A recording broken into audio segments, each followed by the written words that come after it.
एक बार एक teacher class में पढ़ा रहे थे। बच्चों को कुछ नया सिखाने के लिए टीचर ने जेब से 100 रुपए का एक नोट निकाला। अब बच्चों की तरफ वह नोट दिखाकर कहा, क्या आप लोग बता सकते हैं कि यह कितने रुपए का नोट है? सभी बच्चों ने कहा, 100 रुपए का।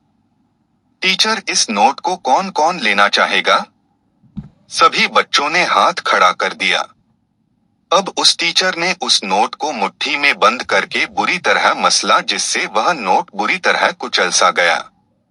अब टीचर ने फिर से बच्चों को नोट दिखाकर कहा कि अब यह नोट कुचल सा गया है, अब इसे कौन लेना चाहेगा? सभी बच्चों ने फिर हाथ उठा दिया। अब उस टीचर ने उस नोट को जमीन पर फेंका और अपने जूते से बुरी तरह कुचला।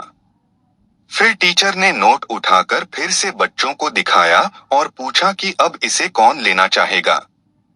सभी बच्चों ने फिर से हाथ उठा दिया। अब टीचर ने कहा कि बच्चों, आज मैंने तुमको एक बहुत बड़ा पढ़ाया है।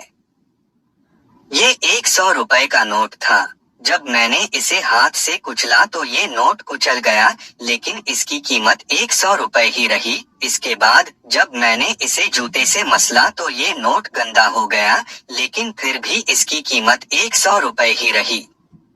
ठीक वैसे ही इंसान की जो कीमत है और इंसान की जो काबिलियत है, वो हमेशा वही रहती है। आपके ऊपर चाहे कितनी भी मुश्किलें आ जाए, चाहे जितनी मुसीबतों की धूल आपके ऊपर गिरे, लेकिन आपको अपनी कीमत नहीं गंवानी है। आप कल भी बेहतर थे और आज भी बेहतर हैं।